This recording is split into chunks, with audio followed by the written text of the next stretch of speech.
ஒரு நாளும் என்னை மறவா தெய்வம் நீரே, நன்றியோடு உம்மை துதிக்கிறேன். ஒரு நாளும் என்னை மறவா தெய்வம் நீரே, நன்றியோடு உம்மை துதிக்கிறேன். வாக்குத்தத்தம் தந்தவரே, உந்தன் வாக்கின் உண்மையுள்ளவரே. வாக்குத்தத்தம் தந்தவரே, உந்தன் வாக்கின் உண்மையுள்ளவரே. யார் மறந்தாலும் நான் மறவேனே என்று வாக்கினக்கு அளித்தவரே. யார் மறந்தாலும் நான் மறவேனே என்று வாக்கினக்கு அளித்தவரே. நன்றி சொல்லுவோமா? நன்றி இயேசுவே, என்னாலும் இயேசுவே. நன்றி இயேசுவே, என்னாலும் இயேசுவே. நம்மை ஆசீர்வதித்தார். அவருக்கு சித்தமானது அவர் கையினால் வாய்க்கும் என்று சொல்லி கர்த்தர் கடந்த மாதத்தில் நமக்கு வாக்கு தந்தது போல இந்த மாதம் முழுவதும் ஆண்டவர் நம்மை நடத்தினார். நெருக்கங்கள் வந்துச்சு, கஷ்டங்கள் வந்தது, ஆனாலும் கர்த்தர் நம்மளை பாதுகாத்து நடத்தினார். அல்லேலூயா. சரி, இந்த செப்டம்பர் மாதம் தேவன் நமக்கு கொடுக்கிற வாக்கு தத்துவம் என்னன்னு சொன்னா, நீ விரும்புகிறபடி உனக்கு ஆக கிடவது. அல்லேலூயா. நீ விரும்புகிறபடி உனக்கு ஆக கிடவது. எத்தனையோ நன்மைகளை நம்ம வாழ்க்கையில செய்து ஒவ்வொரு மாதமும் நம்மளை நடத்தி வருகிற தேவன் இந்த மாதத்துல நாம் என்ன விரும்புகிறோமோ அது எல்லாவற்றையும் கர்த்தர் ஆக கிடவது என்று சொல்லி நமக்கு கர்த்தர் கொடுத்து இந்த மாதத்தை நமக்கு ஆசீர்வாதமாக்கி தரப்போகிறார். அல்லேலூயா.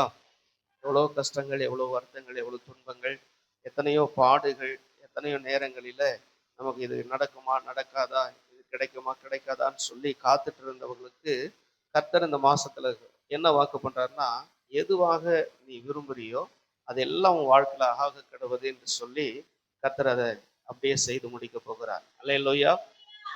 இந்த பூமியை உண்டாக்கினது, ஒவ்வொரு காரியத்தையும் படைச்சது, எல்லாத்தையும் பார்த்தீங்கன்னா ஆண்டவர் என்னன்னு சொன்னா எல்லாமே ஆக கிடவது அப்படின்னு சொல்லி தான் எல்லாத்தையும் ஆண்டவர் படைச்சார். அல்லேலூயா.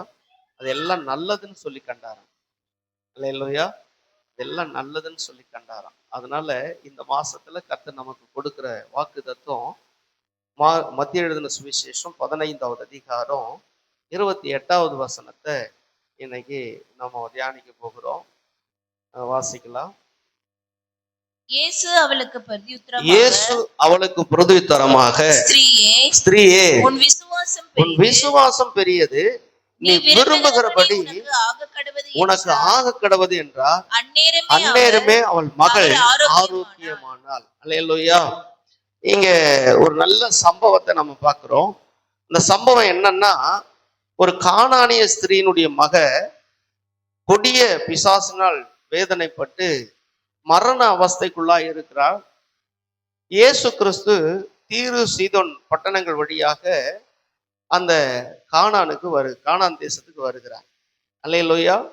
அந்த தீரு சீதோன் பட்டணங்கள் வழியாக அவர் என்ன பண்றாருன்னா அங்க வருகிறார். அல்லேலூயா. 21 இருந்து நம்ம வாசித்தோம்னா அதனுடைய சம்பவத்தை நம்ம சரியா விளங்கி கொள்ள முடியும். பின்பு இயேசு அவ்விடம் விட்டு புறப்பட்டு தீரு சீதோன் பட்டணங்களின் திசைகளுக்கு போனார்.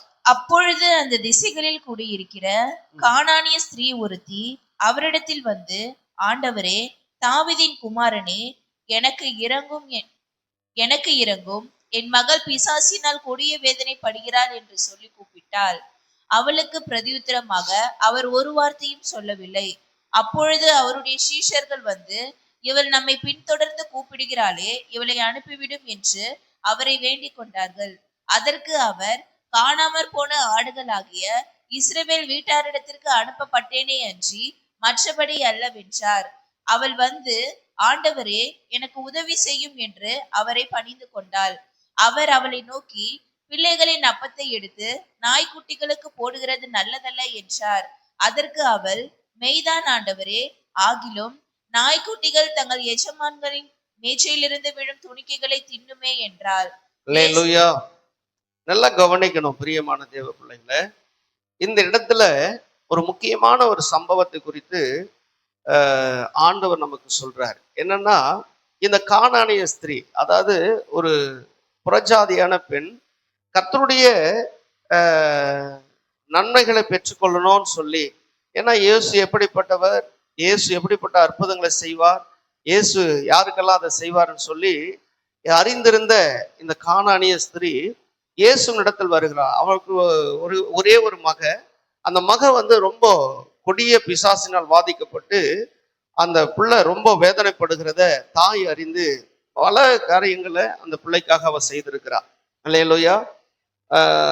எத்தனையோ டாக்டர் பார்த்தாச்சு, மருந்து மாத்திரைகளை பார்த்தாச்சு, இதுக்கெல்லாம் குணப்படலை. ஆனாலும் சொல்றாங்க இது பிசாசுடைய போராட்டம் அப்படின்னு சொன்னேன். அவ என்ன பண்ணா, கோவில் கோலெல்லாம் போயிருப்பா, எல்லாத்தையும் போய் பார்த்துருப்பா. ஆனா மக எப்படியாவது சுகமாகணும்னு சொல்லி எவ்வளவு பிரயாசப்பட்டிருப்பா தானே தாயி. அந்த தாய்க்கு இந்த மகளை எப்படியாகல காப்பாற்றணும்னு சொல்லி எங்கெங்கேயோ அலைந்து பார்த்தா எங்கேயுமே சுகம் கிடைக்கல.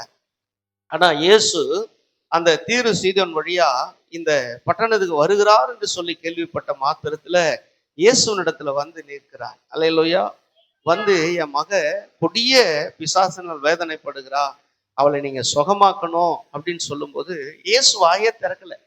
அல்லேலூயா. இயேசு வாயை திறக்கல. ஏன் அப்படின்னா, யாருக்காக வந்திருக்கிறார்னா இஸ்ரவேல் வீட்டாருக்காக தான் வந்திருக்கிறார். இஸ்ரவேல் வீட்டாருக்கு ரட்சிப்பு கொடுக்க தான் இயேசு வந்திருக்கிறார். ஆனா இந்த கானானிய பெண் தொடர்ச்சியா இயேசுவை வற்புறுத்திக்கிட்டே வரா, தொல்லை கொடுத்துக்கிட்டே வரா. என் மகளை சுகமாக்குங்க, என் மகளை சுகமாக்குங்க, என் மக இவ்வளவு வேதனைப்படுறா அப்படின்னு சொல்லி இயேசுவை தொடர்ந்து பின்பற்றி கொண்டே வருகிறார். அல்லேலூயா. இந்த சூழ்நிலையில இயேசு அந்த இடத்துல நின்று கொஞ்சம் கவனிக்கணும். நம்ம அந்த வார்த்தையை நம்ம கவனிக்கும் போது ஒரு விஷயத்தை நல்லா புரிஞ்சுக்க முடியும். இப்ப என்னன்னா, இவ்வளவு வேதனை அந்த மகளுக்கு வருகிற அந்த வேதனைகள் தாங்க முடியாதபடி அந்த தாயினுடைய உள்ளம் பயங்கரமா உடைக்கப்படுது. அதனால இயேசு நம்மளை அவமானப்படுத்தினா கூட பரவாயில்ல, இயேசு நம்மளை புறந்தள்ளினாலும் பரவாயில்ல, எனக்கு என் மகளுக்கு சுகம் கிடைச்சா போதும். ஏன்னா அவ படுற வேதனை என்னால தாங்க முடியல, அவ படுற அந்த கஷ்டத்தை என்னால தாங்கி கொள்ள முடியல. அந்த பிசாசு அவளுக்குள்ள வரும்போதெல்லாம் அவளை அலகழித்து அவளை கீழே தள்ளி அவளுடைய அதாவது மானத்தை கூட பாராதபடிக்கு அதை ரொம்ப அவமானப்படுத்துது. இல்லையா?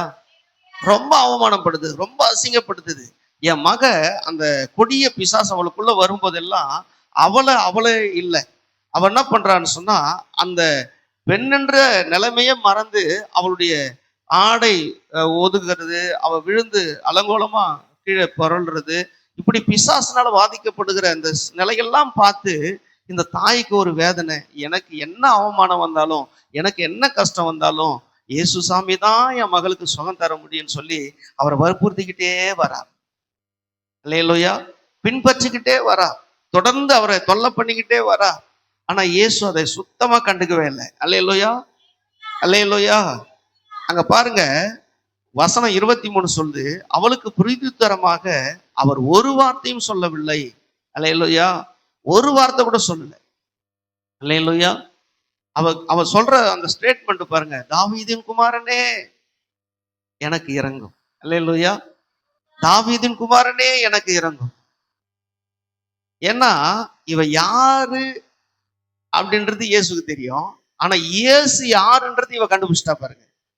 ஏன்னா அவர் தாவீதின் வம்சத்திலிருந்து வருவார், தாவீதின் வேர்ல இருந்து வருவார் அப்படின்னு சொல்லி இயேசுவை குறித்து இந்த கானானிய ஸ்திரீ அறிந்திருந்ததுனால அவ எப்படி ஆண்டவரிடத்துல அவரை இம்ப்ரெஸ் பண்றா பாருங்க. அல்லேலூயா. ஒரு பக்கம் ஆண்டவர் அப்படியே பெருமைப்படுத்துறா, ஆண்டவர் அப்படியே மகிமையா சொல்றா, ஆண்டவர் பெரிய காரியங்களை செய்யும்படியாக அவரிடத்துல அப்படியே கெஞ்சுறா. அல்லேலூயா. குறிச்சி அங்க சொல்லுது, அப்போது அந்த திசைகளில் குடியிருக்கிற கானானிய ஸ்திரீ ஒருத்தி அவரிடத்தில் வந்து, ஆண்டவரே தாவீதின் குமாரனே எனக்கு இறங்கும், என் மகள் பிசாசினால் கொடிய வேதனைப்படுகிறாள் என்று சொல்லி கூப்பிட்டார். அல்லேலூயா. இப்படி வற்புறுத்திக்கிட்டே வரா, தொல்லை பண்ணிக்கிட்டே வரா, தொல்லை பண்ணிக்கிட்டே வரா. ஆனா இயேசு அவளுக்கு செவி சாய்க்கவே இல்லை. இயேசு அவளுக்கு செவி சாய்க்கவே இல்லை. சீஷர்கள் கூட ஆண்டவர் மேல கோவப்படுற அளவுக்கு ஆண்டவர் அவ்வளவு பொறுமையா இருக்கிறார்.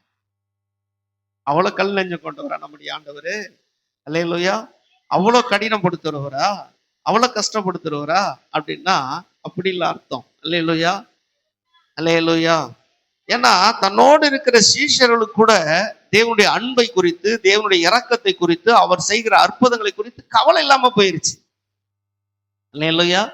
அவர் செஞ்ச அற்புதங்கள் எல்லாம் பார்த்துவங்க இவங்களே நிறைய நேரம் விசுவாசம் இல்லாம, நிறைய நேரம் இவங்களே என்ன பண்றாங்க, பலவீனப்பட்டு ஆண்டவருடைய நாமத்தை வீணில வழங்கும்படியான சூழ்நிலைகளை உருவாக்கிடுறாங்க. அல்லேலூயா, அல்லேலூயா.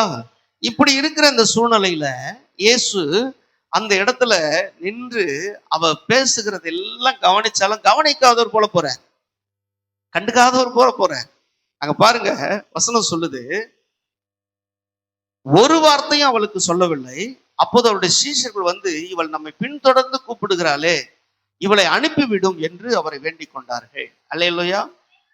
இந்த ஆக்கியோன் வந்து இப்படி டிரான்ஸ்லேஷன் பண்ணியிருக்கிறார். வேற புத்தகத்துல எப்படி சொன்னா, அவன் நம்மளை பின்பற்றியே வந்துட்டு இருக்கிறா, நீங்க கண்டுக்காம போயிட்டு இருக்குது என்ன, அவன் நம்மளை தொல்லை பண்றது உங்களுக்கு தெரியலையா அப்படின்னு சொல்லி சீஷர்களே கோபப்படுறாங்களாம். அல்லேலூயா, அல்லேலூயா. இயேசு சைலண்டா இருந்துட்டு இப்ப சொல்றாரு 24வது வசனம், அதற்கு அவ, காணாமற் போன ஆடுகளாகிய இஸ்ரவேல் வீட்டாரிடத்திற்கு அனுப்பப்பட்டேனே அன்றி மற்றபடி அல்ல என்றார். ஏன்னா சிதறப்பட்டிருக்கிறாங்க இஸ்ரவேல் ஜனங்கள் எல்லாம். என்ன பண்ணிட்டாங்க, பாபிலோனியர்கள் வந்து இஸ்ரவேலை பிடிச்சிட்டாங்க. பிடிச்சதுனால சிறை கைதிகளாய் கொண்டு போய் இருக்கிறாங்க. 70 வருஷம் அடிமைத்தனத்துல இருக்கிறாங்க. சில யூதர்கள் சிதறப்பட்டிருக்கிறாங்க. யார் யார் எங்கெங்க இருக்கிறாங்கன்னு சொல்லி தெரியல. ஆனாலும் எல்லாரையும் தேடி இயேசு வந்தார். அல்லேலூயா. சிதறப்பட்டவர்களெல்லாம் தேடி இயேசு வந்தார். இயேசு எதற்காக வந்தார்ன்னு சொன்னா, இஸ்ரவேல் வீட்டாருக்காகவே வந்தார். அவங்களை எல்லாம் ரட்சிப்புக்குள்ள கொண்டு வந்து அவங்களை எல்லாம் பரங்கொண்டு போகணும்னு சொல்லி தான் இயேசு வந்தார். அல்லேலூயா, அல்லேலூயா. இயேசு போன இடங்கள் எல்லாம் யூத ஜனங்களும் இஸ்ரவேலர்களும் இயேசுவை மதிக்கவே இல்லை. அல்லேலூயா, மதிக்கவே இல்லை. அப்பதான் இயேசு நின்னு பார்க்கிறாரு. நின்னு பார்த்து இப்ப அவளிடத்துல திரும்புறாரு. அவள் வந்து, ஆண்டவரே எனக்கு உதவி செய்யும் என்று அவரை பணிந்து கொண்டாளாம். வந்து சாஷ்டாகமா விழுந்துட்டா. விழுந்து, என் மகளை எப்படியாகிலும் குணமாக்கிருங்க, என் மக ரொம்ப கொடிய வேதனைப்படுறா, இந்த பிசாசு வரும்போதெல்லாம் என் மக ரொம்ப அவஸ்தைப்படுறான், நீங்க தான் உதவி செய்யணும். அல்லேலூயா, நீங்க தான் உதவி செய்யணும், உங்களை விட்டா எங்களுக்கு யாரும் கிடையாது. இன்னைக்கு அந்த நிலையை தான் ஆண்டவர் நம்ம கிட்ட எதிர்பார்க்கிறார். அல்லேலூயா.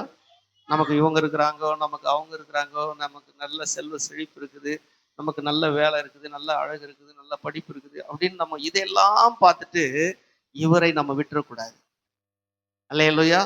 அவ சொல்றா பாருங்க, இப்போ இந்த கானானிய ஸ்திரீ படிக்காதன்னு நினைச்சிட்டு இருக்கிறீங்களா, இல்ல வசதி இல்லாதன்னு நினைச்சுக்கிட்டு இருக்கிறீங்களா அப்படின்னா இல்ல, எல்லாமே இருக்குது அவகிட்ட. ஆனா அவ மக பிசாசினால் கொடிய வேதனைப்படுகிறார். எவ்வளவு பணம், எவ்வளவு செல்வ செழிப்பு, எவ்வளவு ஆஸ்தி ஐஸ்வர்யம் இருந்தாலும், ஆனாலும் இது ஒன்றும் என் மகளை சுகப்படுத்தாது. இல்லையா? அவ அதை புரிஞ்சுக்கிட்டா. அதை புரிஞ்சுக்கிட்டதுனாலதான் வந்து அவ என்ன சொல்றா, எனக்கு உதவி செய்யுங்க, நீங்க தான் எங்களுக்கு உதவி செய்யணும். இல்லையா? நீங்க தான் எனக்கு உதவி செய்யணும், உங்களை விட்டா எனக்கு வேற யாரும் கதி கிடையாது. இல்லையா? ஆண்டவர் சொல்லியிருப்பாரு, உனக்கு தான் நிறைய ஜனங்கள் இருக்கிறாங்களே, நிறைய சொந்த பந்தங்கள் இருக்காங்க, நிறைய ஆஸ்தி ஐஸ்வர்யங்கள் இருக்குதே, நீ அதை வச்சு பார்த்துக்கலாமா அப்படின்லாம் சொல்லியிருப்பாரு. அல்லேலூயா. இது எனக்கு எதுவும் வேணாம், என் மகளுக்கு நீங்க உதவி செய்தா போதும். சொல்ற பாருங்க, எனக்கு உதவி செய்ய. அல்லேலூயா. இன்னைக்கு நம்ம கிட்ட ஆண்டவர் கேட்கறது என்ன தெரியுமா, நம்ம கூட அவரையே நோக்கி பார்க்கணும், அவர்கிட்டயே கேட்கணும். அல்லேலூயா. அவருக்கு ஆசையெல்லாம் என்ன தெரியுமா, நம்ம நல்லா இருக்கணுன்றது தான் ஆசை, நம்ம ஆசீர்வாதமா இருக்கணுன்றது தான் ஆசை, நம்ம எல்லாத்திலும் சமாதானமா இருக்கணும்னு தான் ஆசை, நம்ம எல்லாத்திலும் சிறந்தவர்களா இருக்கணும்னு தான் ஆசை. ஆனா அந்த ஆசை அவரோடு இருந்தாதான் அது நிறைவேறும். அதை இந்த கானானிய பெண் புரிஞ்சுக்கிட்டதுனால அவ வந்து சொல்றா, எனக்கு உதவி செய்ய. ஆண்டவர் சொல்றாரு அவளை நோக்கி, பிள்ளைகளின் அப்பத்தை எடுத்து நாய்க்குட்டிகளுக்கு போடுகிறது நல்லதல்ல. அல்லேலூயா.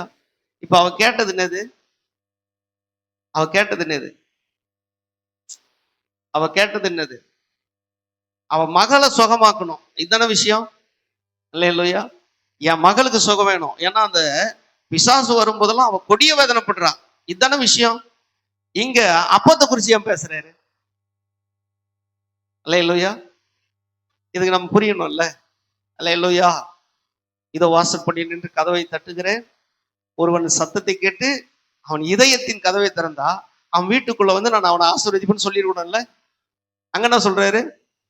அவனோடு கூட நான் போஜனம் பண்ணுவேன். அந்த போஜனம் என்னன்னு சொன்னா, இம்மைக்கும் மறுமைக்கும் உரிய வார்த்தை தான் போஜனம். நம்ம ஆத்மாவுக்கு, நம்முடைய ஜீவனுக்கு, நம்முடைய நித்தியத்துக்கு கிடைக்க வேண்டிய போஜனம் எதுன்னு சொன்னா கர்த்தருடைய வார்த்தை. அந்த வார்த்தைய நான் இஸ்ரவேல் வீட்டாருக்கு தான் நான் கொண்டு வந்திருக்கிறேன். அதை எடுத்து நாய்க்குட்டிகளுக்கு போடக்கூடாதுன்ற. அல்லேலூயா. அதை எடுத்து நாய்க்குட்டிகளுக்கு போடக்கூடாதுன்ற. ஏன்னா பிசாசு ஒரு முறை ஆண்டவர் ஊழியத்தை துவங்கும் போது, ஊழியத்தை ஸ்டார்ட் பண்ண அந்த நாளில அவர் என்ன பண்றாருன்னா, ஊழியத்தை ஆரம்பிக்கிற அந்த சூழ்நிலையில பிசாசு வந்து ஆண்டவர் பசியாய் இருக்கிறதை கண்டு இந்த கல்லுகள் எல்லாம் அப்பமாகும்படி செய்ய, நீ தான் தேவனுடைய குமாரனாச்சே. அல்லேலூயா. அவன் சொல்றான், நீ தான் தேவனுடைய குமாரனாச்சே, இந்த கல்லுகள் எல்லாம் அப்பமாகும்படி செய்ய. ஆண்டவர் என்ன சொல்றாரு? இப்ப அவர் பசியா இருக்கிறாரு, அவன் சொல்றது கரெக்ட், அப்பமாகும்படி செய்கின்றது. ஆனா இவர் என்ன சொல்றாரு? மனுஷன் அப்பத்தினால் மாத்திரம் அல்ல. அல்லேலூயா. அந்த ஸ்டேட்மெண்ட் புரிஞ்சுக்கோங்க. மனுஷனுடைய பசி அடங்கணும்னா அப்பத்தினால் மாத்திரம் அல்ல, தேவனுடைய வாயிலிருந்து புறப்படுகிற வார்த்தையினால் பிழைப்பான் என்று எழுதி இருக்கிறது என்ற. அல்லேலூயா. அப்ப என்னன்னா, தேவ வார்த்தை தான் நித்திய போஜனம். அல்லேலூயா. ஒரு மனுஷனுடைய வாழ்வை மாற்றுகிறது சாப்பாடு அல்ல, கர்த்தருடைய வார்த்தை என்கிற போஜனம். அல்லேலூயா. அதைத்தான் இங்க என்ன சொல்றாருன்னா, இந்த பிசாசு பிடித்திருக்கிற அந்த மகளுடைய வாழ்க்கை மாற்றக்கூடியது இயேசுனுடைய வார்த்தை. இந்த வார்த்தையை நான் இஸ்ரவேல் வீட்டாருக்கு தான் கொண்டு வந்தேனே தவிர உன் மகளுக்கு இல்லை அப்படின்ற. அல்லேலூயா. அவன் சொல்ற அடுத்தது சுதாரிச்சுக்கிட்டு, ஆமாண்டவரே, ஆமாண்டவரே, நீங்க சொல்றது உண்மை, 100% உண்மை. எங்களுக்கு இல்ல அது எல்லாம் இஸ்ரவேல் வீட்டாருக்கு தான். ஆனா ஒண்ணு செய்யுமே, அந்த பிள்ளைகள் தின்னுகிற அப்பம் மேசையிலிருந்து கீழே சிந்தும் போது நாய்க்குட்டிகள் அதை தின்னுமே. அல்லேலூயா. அப்போ இந்த வார்த்தை உங்க ஜனங்களுக்கு, உன் மக்களுக்கு தான். ஆனா அந்த வார்த்தையை நான் விசுவாசிக்கிறேனே, நான் நம்புறேனே, அந்த வார்த்தையை என்ன சுகமாக்காதா? அல்லேலூயா. அதைத்தான் ஆண்டவர் சொன்ன, நாமத்தின் மேல் விசுவாசம் உள்ளவர்களா என்னை ஏற்றுக்கொண்டவர்கள் எத்தனை பேர்களோ அத்தனை பேர்களும் தேவனுடைய பிள்ளைகளாகும்படி அதிகாரம். எவ்வளவு ஒரு நல்ல தெய்வம் இல்ல? அப்போ என்னன்னா, ஒரு விஷயத்தை நல்லா புரிஞ்சுக்கணும். ஆபிரகாமை கர்த்தர் அழைத்தார். ஆபிரகாமை அழைத்து நீ என்ன பண்ணு, கானான் தேசத்துக்கு நீ போனம்பா, இந்த தேசத்தை விட்டு நீ எங்க வரணும், கானானுக்கு வரணும் அப்படின்னு சொல்லி ஆண்டவர் சொல்றாரு. அல்லேலூயா. இந்த தெய்வத்தை ஆபிரகாம் முன்னாடி பார்த்தது இல்ல. இவர் எப்படிப்பட்டவர்னு சொல்லி கூட தெரியாது. இவருடைய நாமம் என்னன்னு கூட தெரியாது. ஆண்டவர் ஆபிரகாம் அழைச்ச உடனே கிளம்பிட்டார். அப்பா கிட்ட வந்து சொல்றாரு, அப்பா என்ன அவர் கூப்பிட்டுட்டார், அவர் என்னை அழைத்தார், என்னை இந்த தேசத்தை விட்டு, உங்க வீட்டை விட்டு, உங்க உறவை விட்டு என்ன அவர் காண்பிக்கிற தேசத்துக்கு போக சொல்றார். எந்த தேசத்துக்குப்பா போக சொல்றாரு? அல்லேலூயா. அதெல்லாம் எனக்கு தெரியாது, அவர் போக சொல்றாரு, என்ன நடத்துவாராம். அல்லேலூயா. இத சொன்ன உடனே தேராக என்ன பண்ணிட்டாரு, பிள்ளை பிளஸ் பண்ணி அமிச்சிட்டாரு, நீ போப்பா, அவர் சொல்லிட்டாருல்ல. இவருக்கும் அவர் யாருன்னு தெரியாது, இவருக்கும் அவர் யாருன்னு தெரியாது, பிள்ளைக்கும் யாருன்னு தெரியாது, அப்பாவுக்கும் யாருன்னு தெரியாது. ஆனா அந்த வார்த்தை ஆபிரகாமை அந்த இடத்துல இருந்து புறப்பட பண்ண வச்சுச்சு. வார்த்தையில் வல்லமை. ஏன்னா அந்த வார்த்தைக்குள்ள என்ன இருக்குதுன்னா, போஜனம் இருக்கிறது, பலன் இருக்கிறது, ஆரோக்கியம் இருக்கிறது, சுகம் இருக்கிறது, சமாதானம் இருக்கிறது, சந்தோஷம் இருக்கிறது. அப்படிப்பட்ட போஜனத்தை தான் ஆண்டவர் உனக்கு எனக்கு வச்சிருக்கிறார். அல்லேலூயா. அதைத்தான் இங்க சொல்லும் போது சொல்றாரு, அந்த கானானிய ஸ்திரியை பார்த்து, பிள்ளையின் அப்பத்தை எடுத்து நாய்க்குட்டிகளுக்கு போடக்கூடாது அப்படின்றாரு. அல்லேலூயா. அல்லேலூயா. அப்ப இந்த அப்பம் ஒருத்தர் உள் வாங்கிட்டான்னு சொன்னா, இந்த அப்பத்தை உள்ள ஒருத்தன் கொண்டு வந்துட்டான்னு சொன்னா, அவன் வாழ்க்கை டோட்டலா மாறிடும். அவன் வாழ்க்கையை மாத்திரும். அவனுக்குள்ள ஒரு சமாதானத்தை கொண்டு வந்துடும், ஒரு சுகத்தை கொண்டு வந்துடும், ஆசீர்வாதத்தை கொண்டு வந்துடும், அவனை செல்வ செழிப்பா மாத்திரும். இந்த வார்த்தையை கேட்க விடாதபடி தான் பிசாசு தடை பண்ணுவான், கொடிய வேதனைகளை கொண்டு வருவான். அல்லேலூயா. இந்த கொடிய வேதனை இவளுக்கு வருகிறது. அல்லேலூயா. தன் மக கொடிய வேதனைப்படுகிறான். அந்த பிசாசு வரும்போதெல்லாம் என் மக வேதனைப்படுகிறான். அந்த வேதனை என்னால பார்க்கவே முடியல, அதை சகிக்கவே முடியல. அப்படி கொடிய வேதனை. அல்லேலூயா. அதை பார்த்து பார்த்து என் கண்கள் பூத்து போய் என் மகளை எங்கெங்கேயோ தூக்கிட்டு அலைஞ்சேன். ஆனா உம்மால மட்டும்தான் என் மகளுக்கு உதவி செய்ய முடியும். அல்லேலூயா. அந்த கானானிய பெண் சொல்ற, என் மகளுக்கு உம்மால மட்டும்தான் உதவி செய்ய முடியும். அல்லேலூயா. இயேசு அடுத்ததா இங்க சொல்றாரு, பிள்ளையின் அப்பத்தை எடுத்து நாய்க்குட்டிகளுக்கு போடக்கூடாது. அல்லேலூயா. இந்த வார்த்தையை கேட்ட ஆபிரகாம் அங்கிருந்து புறப்பட்டுட்டார். புறப்பட்டு வந்த உடனே ஆபிராம கர்த்தர் ஆசீர்வதிக்கிறார். அல்லேலூயா. ஆனா கூடவே லோத்து வந்துட்டார். அல்லேலூயா. கூடவே லோத்து வந்துட்டார். ஆபிரகாமோடு கூட வந்ததுனால லோத்துவும் ஆசீர்வதிக்கப்பட்டான். இருக்கிறீங்களா இல்லையா? ஆபிரகாமோடு லோத்து வந்ததுனால லோத்தும் ஆசீர்வதிக்கப்படுற. ஆனா ஆண்டவர் ஆபிரகாமை மட்டும் அழைச்சாரு. அழைச்சதுனால லோத்தும் கூட வந்ததுனால ஆண்டவர் ஆபிரகாம் கிட்ட பேசத்தை நிறுத்திட்டார். அல்லேலூயா. சில நேரங்கள்ல கர்த்தர் நம்மளை அழைப்பார், நம்மளை அபிஷேகித்திருப்பார். ஆண்டவர் நமக்கு ஊழியத்துக்காக நம்மளை பிரித்து எடுப்பார். பிரித்து எடுத்து என் ஊழியத்தை நீ செய்யணும்னு சொல்லி அந்த அதிகாரத்தை கொடுப்பார். கொடுத்த அந்த சூழ்நிலை நம்ம கூட சிலர்லாம் ஒட்டிக்குவாங்க. அல்லேலூயா. அல்லேலூயா. ஆண்டவருடைய திட்டத்தை, அவருடைய தீர்மானத்தை விட்டு நம்ம விலகும் போது கர்த்தர் நம்ம கிட்ட பேச மாட்டார். அல்லேலூயா. ஆண்டவருடைய சித்தத்துக்கு மாறா நம்ம எதுனா ஒன்று செய்யும் போது ஆண்டவர் நம்ம கிட்ட பேச மாட்டார். அல்லேலூயா. நம்ம கிட்ட பேச மாட்டார். ஆனா அவருடைய பிளஸிங், அவருடைய ஆசீர்வாதம் ஒன்னும் தடப்படாது. அல்லேலூயா. அவன் சொல்லட்டுங்களா? அவன் இப்படி சொல்ற பாருங்க, கர்த்தர் நம்ம கூட இருந்தா எல்லா ஆசீர்வாதமும் நமக்கு வந்துடும். ஆனா கர்த்தரோடு கூட நம்ம இல்லைன்னா அதை அனுபவிக்கிற கிருபை நமக்கு கிடைக்காது. இருக்கிறீங்களா இல்லையா? நான் சொல்றது உங்களுக்கு விளங்குதா? நான் சொல்றது உங்களுக்கு விளங்குதா இல்லையா?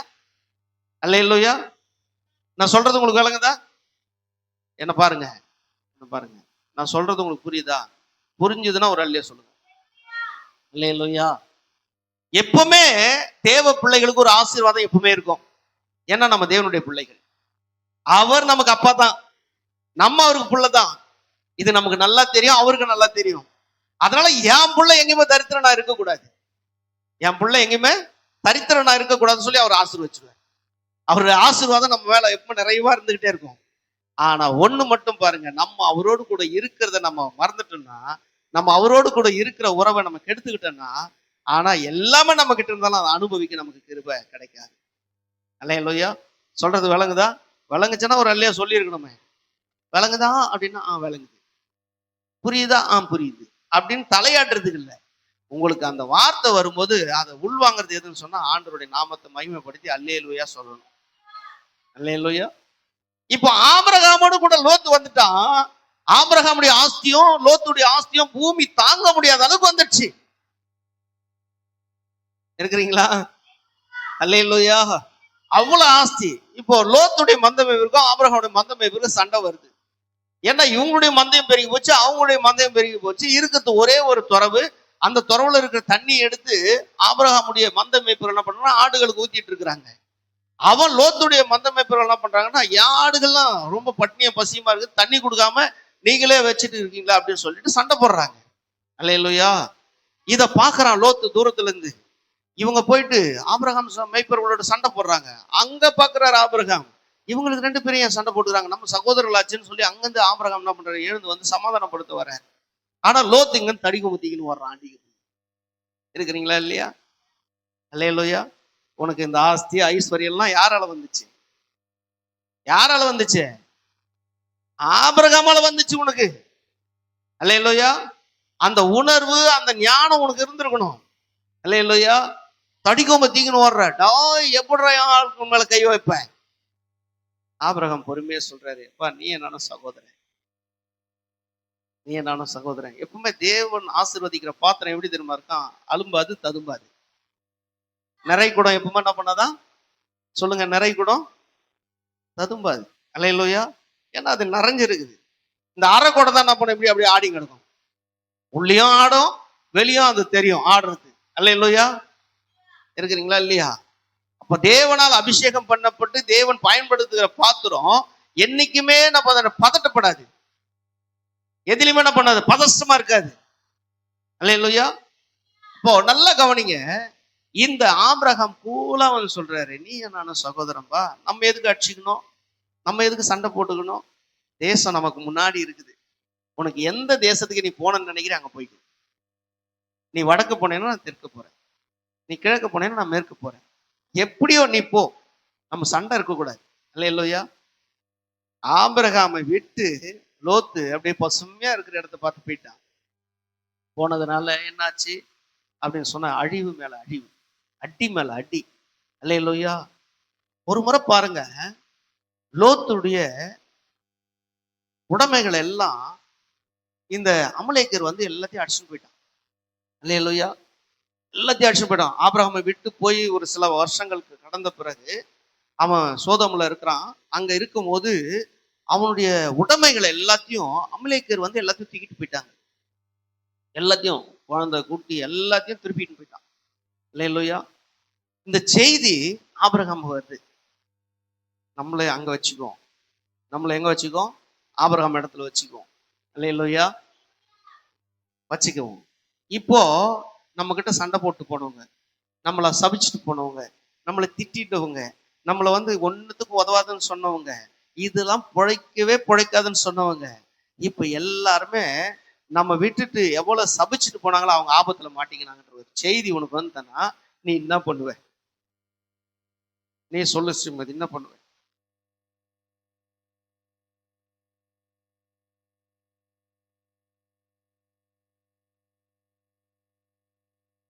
சரி, நான் இப்படி சொல்றேன். வினோத்துக்கு வந்து அடிபட்டு காய் 2 காலம் முடிஞ்சு போச்சு, ஹாஸ்பிட்டல் தூக்கின்னு போறாங்க, செய்தி உனக்கு வருது, ஆக்சிடென்ட் ஆகி 2 காலுமே முடிஞ்சு போச்சு, அவங்க அம்மாலாம் ஓடிக்கிறாங்க பின்னாடி, இந்த செய்தி உனக்கு வந்து நீ என்ன சொல்லுவ?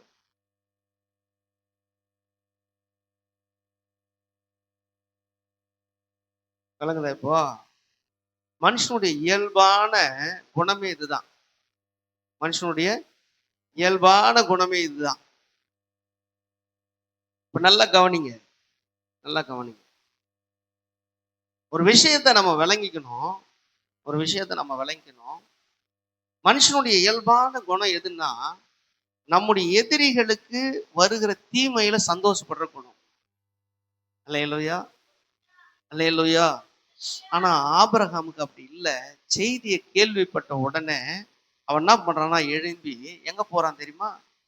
தன்னுடைய வீட்டுல இருக்கிற 318 பேரை கூட்டிக்கிட்டு, தன்னுடைய வீட்டுல இருக்கிற வேலையாட்களை 318 பேரை கூட்டிக்கிட்டு அங்க என்ன பண்றான், அங்க என்ன பண்றான், அங்க பின்தொடர்ந்து போகிறான். அந்த தண்டை பின்தொடர்ந்து போய் அங்க என்ன பண்றான் தெரியுமா? அவங்களோடு போய் சண்டை பண்ணி இந்த 318 பேரை வச்சு பெரிய பெரிய ராணுவம், பெரிய சேனை, அவங்ககிட்ட ஆயிரக்கணக்கான ஜனங்க இருக்கிறாங்க, ஆயிரக்கணக்கான ஜனங்க இருக்கிறாங்க.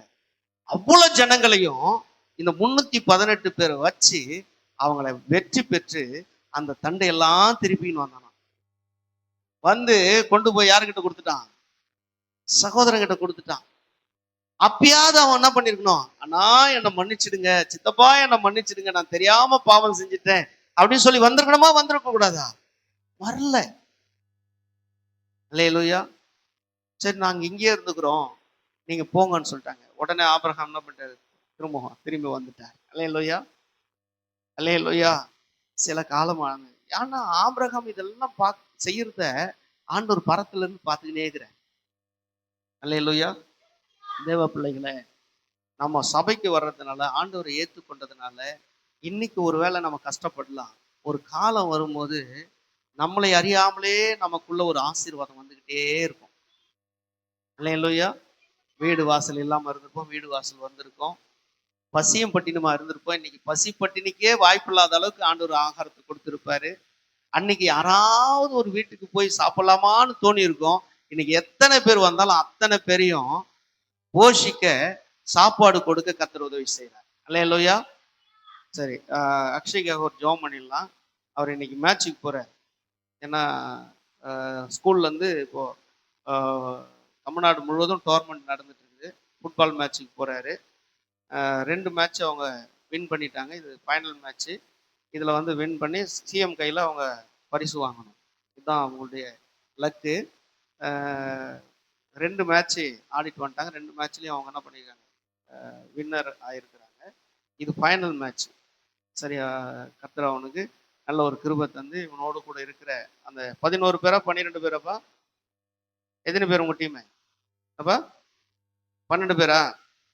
சரி, 11 பேர் களத்தில் இருப்பாங்க. ஒருத்தர் சப்ஸ்டியூட், 2 பேர் வைப்பாங்க சப்ஸ்டியூட், 13 பேர் வைப்பாங்க. அப்போ என்னன்னு சொன்னால், இந்த எத்தனை பேர் அவங்க கூட போகிறாங்களோ அத்தனை பேர், ஏன்னா டீமாக தான் ஒர்க் பண்ணுவாங்க. அவங்க கர்த்தர் அவங்களை எடுத்து பயன்படுத்தி கர்த்தருடைய நாமத்தினால இவங்க ஆசீர்வாதமாக இருக்கணும். யாருக்கும் எந்த அடி ஆபத்து விபத்துகளை வரக்கூடாது. நல்ல சுகமாக அவங்க போய் மேட்ச்சில் விளையாடி சிஎம் கையில் அவங்க பரிசு வாங்கணுன்றது அவங்களுடைய திட்டம். கர்த்தர் அதை வாய்க்கை செய்யும்படி பந்தய சாலையில் ஓடுகிற இவங்களை கர்த்தர் ஆசீர்வதிக்கும்படி எல்லாம் கரங்களை உயர்த்தி கர்த்தரை ஸ்தோத்திரம் பண்ணி அவங்க ஆசீர்வதிக்கணும். நல்ல பிதாவே, இயேசுவின் நாமத்தினால அக்ஷயம் அவனோட டீமையும் உடைய கரத்தில் ஒப்பு கொடுக்குறோம். நாங்கள் ஜெபித்து ஆசீர்வதித்து அனுப்புகிறோம். உடைய கிருபை அவனோடு கூட இருந்து ஜெயம் கிடைக்க கர்த்தர் உதவி செய்தருளுவீராக. உங்க நாம அதில் மகிமைப்படட்டும். கர்த்தர் உயர்ந்திருக்கு கிருபை செய்யும். இயேசுவின் நாமத்தில் பிதாவே, ஆமென். அல்லேலூயா. உன்னை கேட்டாங்கன்னா இது எங்க ஆண்டவரால் தான் ஆச்சுன்னு சொல்லணும். ஆமா, ஓ கர்த்தர் உன்னோட கூட இருப்பார். அல்லேலூயா. எங்க விட்டேன் கதைய? எங்க விட்டேன்? எல்லாம் ஒரு மாதிரி உங்களுக்கு புரியுதா இல்லையா? சாப்பிட்றீங்களா இல்லையா? காலையில உங்களுக்கு போஜனம் கிடைக்குது, போஜனத்தை சாப்பிட்றீங்களா இல்லையா? பிரியாணியில் லெக் பீஸில் இல்லை, கத்திரிக்காய் பச்சடி வைக்கல, தயிர் பச்சடி வைக்கல, சொஜ்ஜு வைக்கல. அல்லேலூயா. ஆபிரகாமுடைய செய்கைகள் எல்லாம் கர்த்தர் பார்த்து கொண்டு இருக்கிறார். அங்கதான் நிறுத்தினேன். ஆபிரகாம் செய்யறது எல்லாம் யார் பார்த்துட்டு இருக்குது? பரலோகம் பார்த்துட்டு இருக்குது. அல்லேலூயா. தீமை செஞ்சவன் கூட இவன் நன்மை செய்யறான். சண்டைக்கு வந்தவன் கூட சமாதானமா இருக்கிறான். இருக்கிறீங்களா இல்லையா? ஆபத்துல மாட்டிக்கினா போய் காப்பாத்துறான். அல்லேலூயா. இது எல்லாத்தையும் பரம் பார்த்துட்டு இருக்குது. பார்த்துட்டு இருந்தது தான் இப்ப என்ன பண்றாருன்னா 3 புருஷர்களை அனுப்பி கொடுக்குறார். அல்லேலூயா. ஆபிரகாம் எங்க உட்கார்ந்துட்டு இருக்கிறான்னா 18வது அதிகாரத்துல, நீங்க இப்ப வாசிக்க வேணா, உங்களுக்கு தெரிஞ்சதுதான். ஆதியாகமம் வந்து 18வது அதிகாரம், கூடார வாசலுக்கு வெளியே உட்காந்து. அல்லேலூயா. 3 புருஷர்கள் அங்க வர்றாங்க. வந்தவங்க என்ன பண்றாங்கன்னா, இப்ப ஆபிரகாமை பார்த்து ஆண்டவர் சொல்ற வார்த்தைகளை இப்ப அவங்களுக்கு சொல்றாங்க. என்னன்னா, உன் மனைவி சாரா எங்க அப்படின்னு கேட்ட உடனே வீட்டுல இருக்கிறாங்க. அது என்ன பண்ணுது, இப்போ எப்பவுமே பெண்கள் வந்து யாருன்னா புதுசா வந்தாங்கன்னா சடால்னு வெளியே வர மாட்டாங்க பெண்கள். நம்ம வீட்டு பெண்களுக்கு வந்து யாரு முதல் வந்தா அப்படின்னு வந்து கேட்கிறாளுங்க. அல்லேலூயா. நான் யாரை தேடின்னு வந்துக்கிறேன் அப்படின்னு கேட்பாங்க. ஆனா பெண்கள் பொதுவாகவே யாராவது புது ஆட்கள் வந்தா என்ன பண்ணுவாங்க, வீட்டுல இருக்கிற ஆமனைகள் கூட்டு யாரோ வராங்க, நான் போய் பாரு அப்படின்னு சொல்லிட்டு உள்ளே ஒளிஞ்சிட்டு இருப்பாங்க. அல்லேலூயா. அது போல சாராளு கூட என்னன்னு சொன்னா அந்த மாதிரி ஒரு பழக்கம், இவன் ஒளிஞ்சுக்கிட்டு இருக்கிறான் வீட்டுக்குள்ள. இப்போ தூதர்கள் கேட்கிறாங்க, உன் மனைவி சாராய் எங்க? அடுத்த மாரி காலத்தில் நாங்க வரும்போது நீ ஒரு குமாரனை அணைச்சிட்டு இருப்ப, அவனுக்கு ஈசாக்குன்னு பெயர் வை அப்படின்னு சொல்றாங்க. இவளுக்கு என்ன வயசு அப்படின்னு பார்த்தா 89 வயசு. இருக்கிறீங்களா இல்லையா? எத்தனை வயசு சாராளுக்கு சொல்லுங்க, வாயத்தன சொல்லுங்க. 89 வயசு. ஆபிரகாமுக்கு 99 வயசு. 2 பேருக்கும் வயசு டிஃபரெண்ட் எவ்வளோ? 10 years. அல்லேலூயா. 10 வருஷம். 10 வருஷம் முன்னாடி பின்னாடி. இப்ப என்னன்னு சொன்னா, இப்ப ஆண்டவர் சொன்ன உடனே இவ உள்ள நின்று சிரிக்கிறான். 89 வயசு ஆவண கேள்விக்கு, அதுவும் பெண்களுக்கான வழிபாடுலாம் நின்று போச்சு. கர்ப்பம் தரிக்கிறதுக்கு வாய்ப்பே கிடையாது எனக்கு. ஆனா எனக்கு ஒரு குழந்தை பிறகுன்னு யாரோ ஒருத்தர் வந்து சொல்றாரு அப்படின்னு சொல்லிட்டு சிரிக்கிறான். உடனே தூதர்கள், ஏன் உன் மனைவி சாராய் சிரிக்கிறான், நகைக்கிறாள்னு சொல்லப்பட்டிருக்கு. அல்லேலூயா. அவன் இல்ல ஐயோ நான் சிரிக்கல, நான் சிரிக்கல, நீ சிரிச்ச, நீ என்ன பண்ண, சிரிச்ச அப்படின்னு சொன்ன உடனே அவ அதுக்கப்புறம் சொல்றா. அதுக்கப்புறம் இது கம்ப்ரமேஷன் ஆகுது. அதுக்கப்புறம் இப்ப என்ன சொல்ல வரேன்னா, இது எல்லாம் முடிஞ்ச பிறகு ஆபிரகாம் ஆசீர்வச்சிட்ட பிறகு, ஆனா ஆபிரகாம் கிட்ட போய் தூதர்கள் சொல்றாங்க, நீ என் சிநேகிதனா இருக்கிறபடினால நான் செய்ய போறதை என் சிநேகிதனுக்கு நான் மறைப்பேணும் அப்படின்னு சொல்லி ஆண்டவர் சொல்றாரு. அல்லேலூயா. நான் ஆண்டவரேன்னு கேட்கிறாரு. கேட்ட உடனே சோதம் பட்டணத்துக்கு போறோம். அங்க சோதமுடைய அக்கிரமம் தேவ சமூகத்துல வந்து எட்டினது. அதனால அதை என்ன பண்ண போறோம், அதை கவிழ்த்து போட போறோம், அதை கொளுத்தி போட போறோம் அப்படின்னு சொன்ன உடனே ஆபிரகாமுக்கு அப்படியே தூக்கி வாரி போடுது. இப்போ சோதம் குமரில் யாரு இருக்குது, தன்னுடைய சகோதரன் அங்க இருக்கிறான், தூக்கி வாரி போடுது. ஐயோ, நம்முடைய சகோதரன் அங்க இருக்கிறானே, அல்லேலூயா, ஒருவேளை அவனோடு சேர்த்து எல்லாரையும் அழிச்சிடுவாங்களோ அப்படின்னு சொல்லி இப்ப ஆபிரகாம் மன்றாடுகிறார். அல்லேலூயா. என்ன மன்றாட்டுன்னா, 50 நீதிமானம் தான் அந்த பட்டணத்தை அழிப்பீங்களா? அல்லேலூயா. ஆண்டவர்கிட்ட கேட்கிற கேள்வி, 50 நீதிமானம் தான் அந்த பட்டணத்தை அழிப்பீங்களா? ஆண்டவர் சொல்றாரு, 50 நீதிமானம் தான் அந்த பட்டணத்தை அழிப்பீங்க. அல்லேலூயா. சரி, ஒரு வேளை, ஏன்னா இவன் போய் வருஷங்கள் ஆயிடுச்சு, 2 பொண்ணு அவனுக்கு, அவன் கல்யாணம் பண்ணி கொடுத்துருந்தானா ஒன்று 2 குட்டி போட்டுருந்தானா கூட எத்தனை ஆச்சு, 4 குட்டி. இவங்க ஒரு ஏற்கனவே 2 பேர், எத்தனை பேர், 6 பேர். சரி, இவங்க கொஞ்சம் அப்படியே இது பண்ணி, சரி வேற ஏதாவது கல்யாணம் பண்ணியிருந்தாங்களோ அதுல ஒரு 4-5 குட்டி போட்டுருந்தானா எப்படி அப்படின்னு சொல்லிட்டு எல்லாம் கணக்கு பண்றாரு. கணக்கு பண்ணி ஒரு 10 பேருன்னு கணக்கு வச்சுக்கிறாரு. அல்லேலூயா. கணக்கு வச்சுக்கின்னு இப்ப அப்படியே பேசிட்டாரு. 45 பேர் இருந்தா அந்த பட்டணத்தை அழிப்பீங்களான்னு. இப்ப ஆண்டவர் சொல்ற 45 பேர் இருந்தாலும் அழிக்க மாட்டோமா, இவர் ரெக்வஸ்ட் பண்ணிக்கிட்டே வர்றாரு. கடைசியா வந்து 10 பேர் இருந்தா அந்த பட்டணத்தை அழிப்பீங்களா?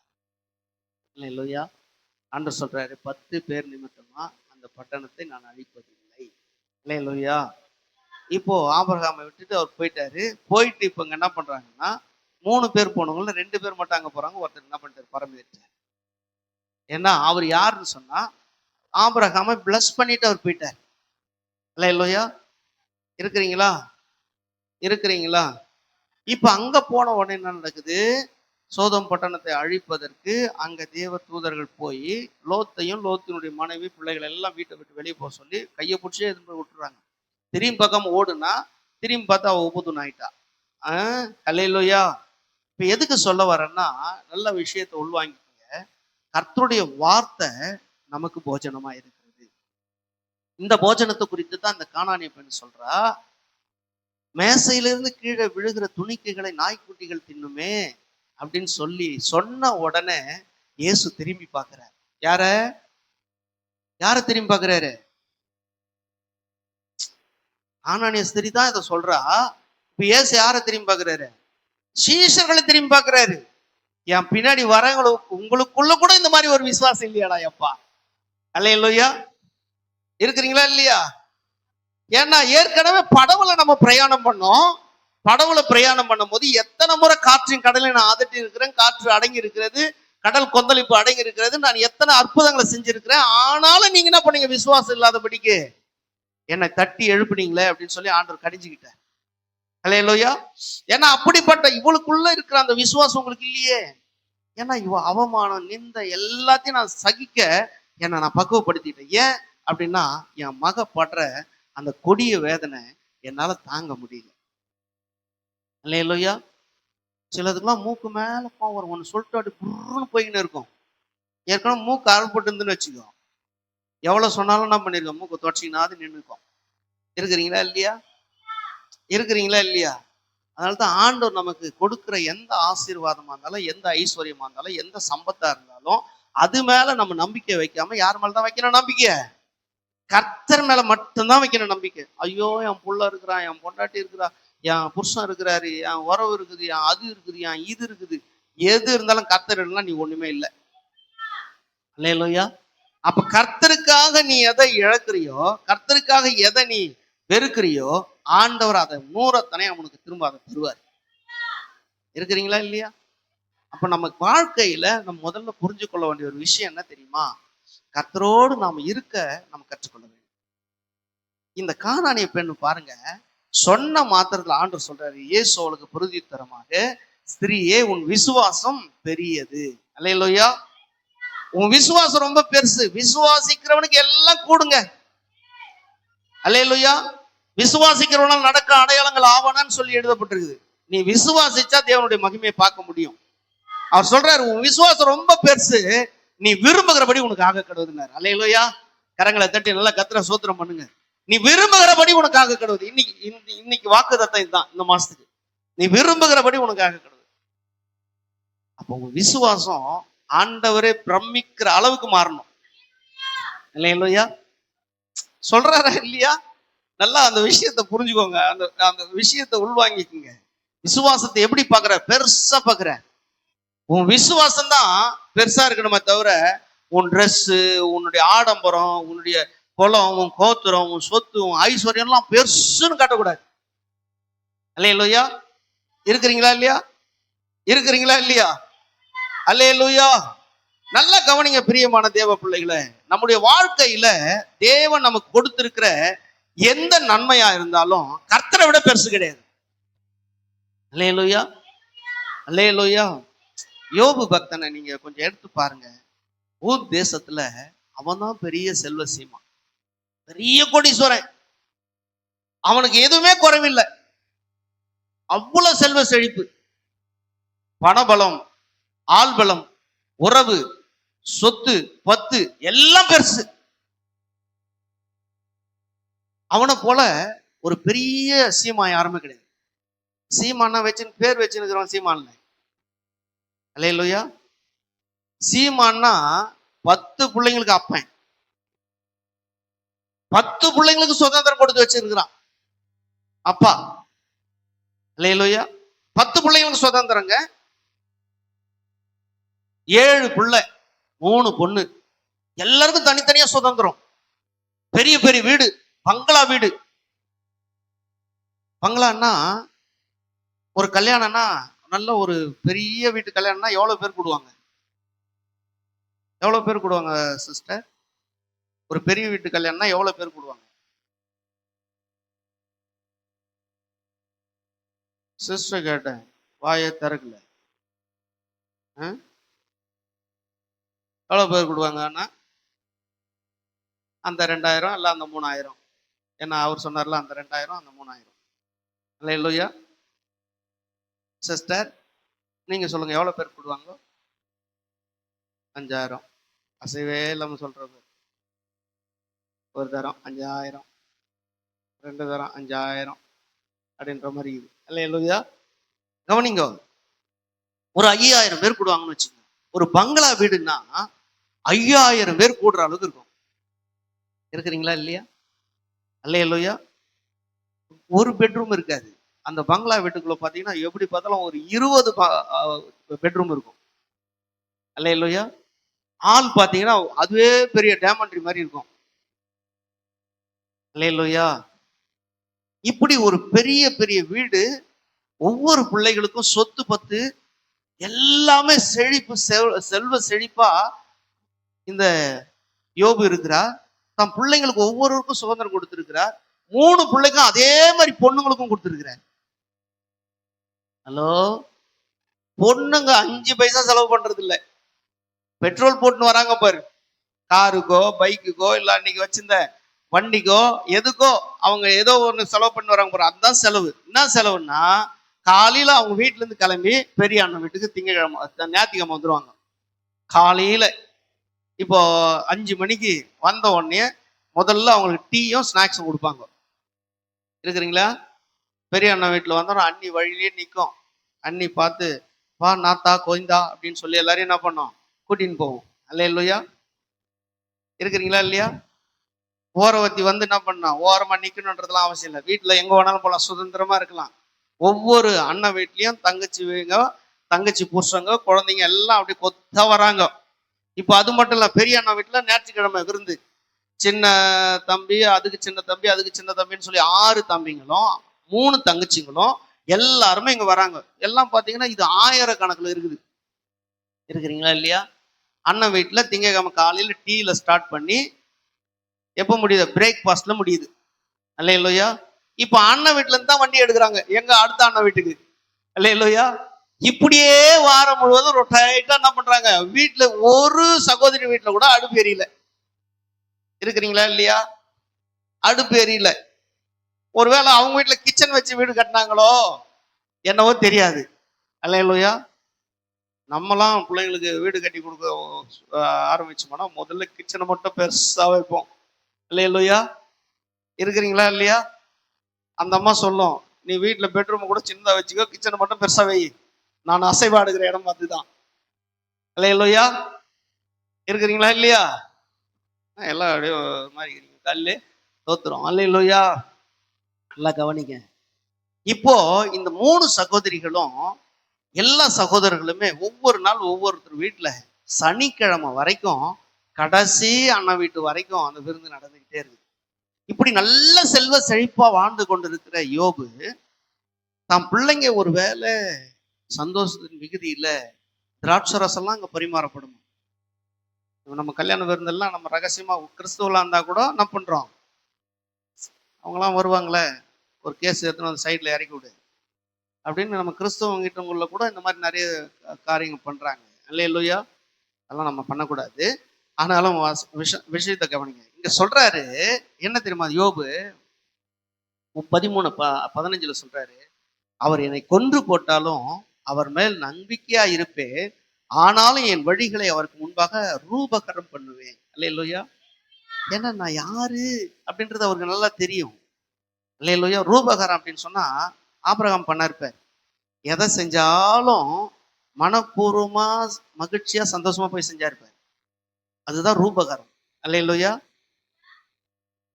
சகோதரன் சண்டைக்கு வரான், அவங்களோட சமாதானம்.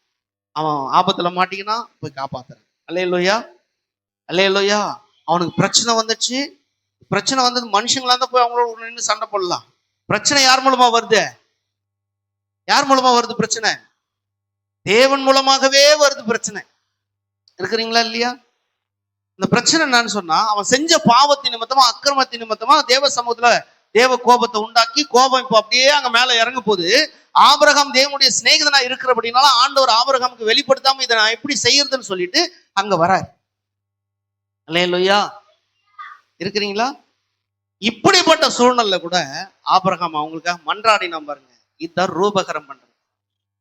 அப்ப நம்மளை எங்கேயுமே நம்மளை தூக்கி நான் தாண்டா பெரியவன், நான் தாண்டா பலசாலி, நான் தாண்டா எல்லாமே உனக்கு கொடுத்தேன் அப்படின்னு சொல்லிக்கிறதுக்கு அல்ல, கர்த்தர் சமூகத்தில் தாழ்த்துவது. யோபு அப்படித்தான் தாழ்மையா இருந்தார்.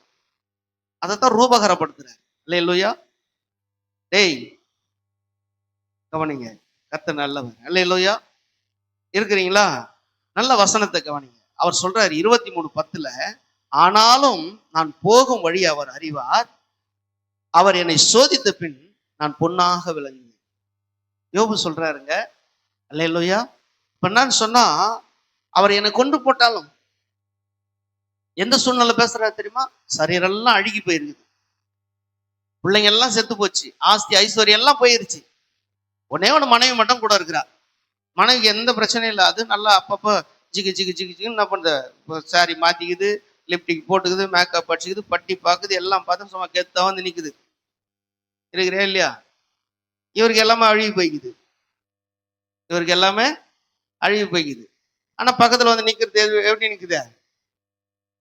ஜிக்கு புக்கு ஜிக்கு புக்கு ஜிக்கு புக்குன்னு நிக்குது. அல்லேலூயா. இருக்கிறீங்களா இல்லையா? இப்ப இந்த சூழ்நிலையில கூட யோபு தன்னை எங்கேயுமே என்ன பண்ணல, மேன்மையா காட்டிக்கல. மனைவி இப்படி இருக்கிறான்னு சொல்லிட்டு, ஏன்டி இப்படி உனக்கு மேக்கப் தேவை, நான் இங்க நாரின்னு இருந்தேன், உனக்கு என்ன ஜிகு ஜிகு ஜிகுன்னுக்குற அப்படின்னு கேட்கல. அவளை கண்டுக்கவே இல்லை. இவர் என்ன பண்றாருன்னா கர்த்தரையே தூசிக்கிட்டு இருக்கிறார். இந்த அழுகி போன சரீரத்திலையும் நொந்து போன உடம்புலையும் மனசெல்லாம் வலியினால நிறைஞ்சு இருக்குது. ஆனாலும் என்ன பண்ற, கர்த்தரை தூசிக்கவே இல்லை. இல்லையா? ஆனா வரவெல்லாம் என்ன பண்றான், இப்ப 3 பேர் சிநேகிதம் வரான். அல்லேலூயா. வந்தவொடனே இவன் கண்ணு முதல்ல யாரை பார்த்துச்சுன்னா யோபு பார்த்தது. ஐயோ நம்ம நண்பன் இப்படி ஆயிட்டானே அப்படின்னு சொல்லி ஒரு 3 நாள் 7 நாள் வரைக்கும் அவனுக்காக துக்கம் கொண்டாடுறானுங்க, சாம்பலை வாரி போட்டுக்கிறானுங்க, அப்படியே பரிதபிக்கிறானுங்க, அப்படியே பண்றானுங்க. 7 நாள் முடிஞ்ச உடனே அவள் தான் இவரு டமாலு அப்படின்னு சொல்லி பட்டு உடுத்திங்கிற சிங்காரியை பாக்குறாங்க திரும்பி. அல்லேலூயா. அல்லேலூயா. இப்ப இவனை கிண்டல் பண்றாங்க. யாரை வச்சு மனசுல? நான் சொல்றது மனசிலாயா? உங்களுக்கு புரியுதா? புரியுதா உங்களுக்கு? 7 நாள் வரைக்கும் சிநேகிதனுக்காக தவிச்சு பார்த்தாங்க, எந்த வாய்ப்பும் கிடைக்கல சுகத்துக்கு. ஆனா இப்ப எப்படி திரும்பிட்டானுங்கன்னா, மனைவி பாக்குறானுங்க, அவ கட்டு கலையாம அப்படியே சிங்காரி மாதிரி. இப்ப புது பொண்ணு கல்யாணம் ஆகி வந்தா எப்படி இருக்குமா அது மாதிரி இருக்குது. ஸ்தோத்திரம். இருக்கிறீங்களா இல்லையா? புரியுதா உங்களுக்கு நான் சொல்றது? புது பொண்ணு கல்யாணம் பண்ணிட்டு வந்தா எப்படி இருக்கும்? கல்யாணம் பொண்ணு புது பொண்ணு கல்யாணம் பண்ணி வந்தா எப்படி இருக்கும்? நீங்களாம் கல்யாணம் ஆகாத மாதிரி இருக்கிறீங்களே. இல்லையா? கல்யாணம் பண்ணி புது பொண்ணா போனீங்கன்னா எப்படி இருப்பீங்க?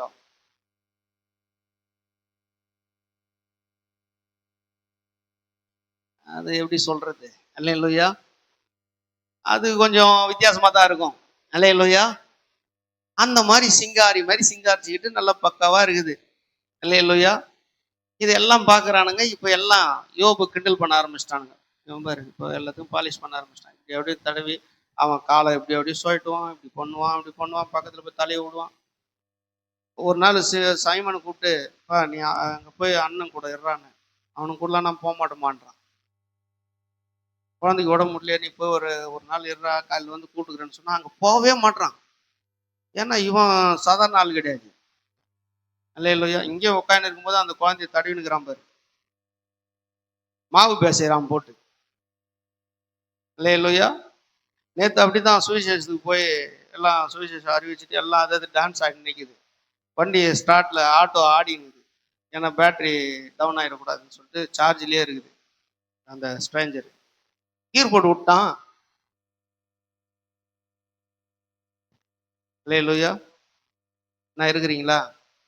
ஆனா யோபு அவன் சொல்றான், எவ்வளவு நடந்தாலும் கர்த்தர் என்னை கொன்று போட்டாலும் அவர் மேல் நம்பிக்கையா இருப்பேன். அல்லேலூயா, அல்லேலூயா. அவர் சொல்றாரு, ஆனாலும் என் வழிகளை அவருக்கு முன்பாக ரூபகரம் பண்ணுவேன். அப்படின்னா என்ன அர்த்தம்னா, நான் யாரை குறிச்சும் எந்த விஷயத்தையும் நான் குறை சொல்ல மாட்டேன். இருக்கிறீங்களா இல்லையா? குறை சொல்லவே மாட்டேன். அது மனைவியா இருந்தா கூட சரி, சிநேகிதர்களா இருந்தா கூட சரி, யாரையும் நான் குறை சொல்ல மாட்டேன். அதான் ரூபகரம் பண்றேன். ஆனாலும் கர்த்தரை நோக்கி செபித்துக் கொண்டே இருக்கிறார். அல்லேலூயா. சொல்லிட்டு 23:10 சொல்றாரு, நான் போகும் வழியை அவர் அறிவார், அவர் என்னை சோதித்த பின் நான் பொன்னாக விளங்குவேன். எவ்வளவு விசுவாசம் பாருங்க, நம்பிக்கை பாருங்க. அல்லேலூயா. கடைசியா சொல்றாரு, அது நீங்க புலம்பல் நினைக்கிறேன், புலம்பல் தானே. அவர் 3:32 சொல்றாரு, அவர் சஞ்சலப்படுத்தினாலும் தமது மிகுந்த கிருபையின்படி இறங்குவார். இன்னைக்கு என்னை சஞ்சலப்படுத்துகிறார், என்னை நொறுக்குகிறார், என்னை நிந்தைக்குள்ள கொண்டு போகிறார், அவமானத்துக்குள்ள கொண்டு போகிறார். என்னை அவரே அவமானப்படுத்துறதா இருந்தா கூட சரி, இல்லையா, அவர் மேல வச்ச நம்பிக்கை நான் எடுக்கவே மாட்டேன்னு சொல்லி இந்த கானானிய பெண் சொன்னது போல. இல்லையா? யோபு தன்னுடைய வாழ்க்கை முழுவதும் எனக்கு கெட்டு அழிந்து போனாலும் என் மீட்பர் உயிரோடு வந்து நிற்கதை என் கண்ணுனால அதை பார்ப்பேன்னு சொல்லி அந்த விசுவாசம் நம்பிக்கை இருந்துச்சு பாருங்க. அதைத்தான் இங்க சொல்றாரு, அவர் சஞ்சலப்படுத்தினாலும் மிகுந்த கிருபையின்படி அவர் இறங்குவார். அல்லேலூயா. எனக்கு பிரியமான தேவ பிள்ளைகளை, நம்முடைய வாழ்க்கையில ஆண்டவர் அற்புதங்களை செய்ய காத்துட்டு இருக்கிறார். ஆனா ஒண்ணு செய்யணும், அவர் மேல அசைக்க முடியாத விசுவாச நம்பிக்கையை நாம் பெருக செய்ய வேண்டும். அதுதான் அவளை பார்த்து சொல்றாரு, உன் விசுவாசம் ரொம்ப பெருசுமா. அல்லேலூயா, அல்லேலூயா. இன்னொருத்தவங்க கூட பாருங்களேன், இன்னொருத்தனை கூட குறிச்சு மத்திய எழுதின சுவிசேஷம் 8வது அதிகாரம் 10வது வசனத்துல ஒரு அதிபதி, 100க்கு அதிபதி குறிச்சு அங்க சொல்லப்படுது. அவன் ஆச்சரியப்படுத்துறான் பாருங்க ஆண்டவரையே. ஆண்டவர் அப்படியே ஆச்சரியப்பட்டு பிரமித்து போறார். அல்லேலூயா.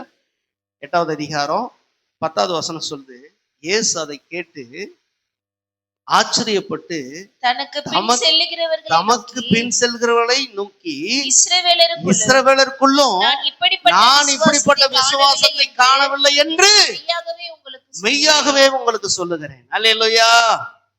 என்ன விஷயம் அப்படின்னா, இங்க கானானிய ஸ்திரீ அசத்துறான்,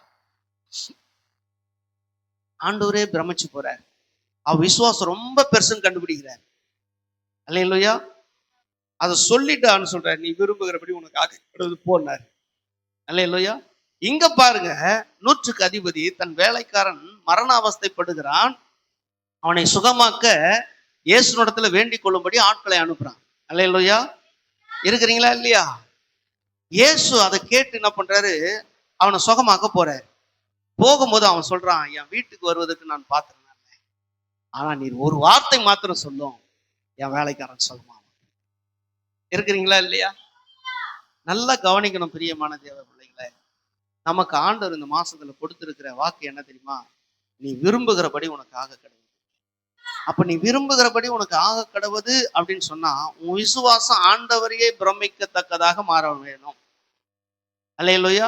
ஆண்டவரே ஆச்சரியப்படும்படி உன்னுடைய விசுவாசம் மாற வேணும். அல்லேலூயா.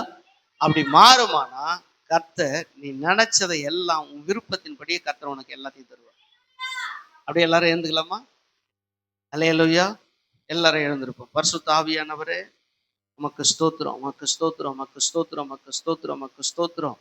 ஆண்டவரே உமக்கு ஸ்தோத்திரம், ஆண்டவரே உமக்கு ஸ்தோத்திரம், ஆண்டவரே உமக்கு ஸ்தோத்திரம், ஆண்டவரே உமக்கு ஸ்தோத்திரம். பரிசுத்த ஆவியானவரே மை ஸ்தோத்தரிக்கிறோம், மை ஸ்தோத்தரிக்கிறோம், மை ஸ்தோத்தரிக்கிறோம். நன்றி அப்பா, நன்றி அப்பா. ஒரு நிமிஷம். நம்ம சகோதரர் அன்னப்பன், புஷ்பவல்லி அம்மாவுடைய வீட்டுக்கார், அவர் காலமாயிட்டார். சரியா 2:32 எனக்கு ஃபோன் வந்துச்சு. இந்த டேப் நம்பருக்கு ஃபோன் பண்ணிட்டு இருக்கிறாங்க. நேற்று தான், எப்பவுமே இதை சைலண்ட்லேயே வச்சுருப்பேன். நேற்று என்னவோ தெரில, அதை வாய்ஸ் மாற்றி விட்டுட்டேன்.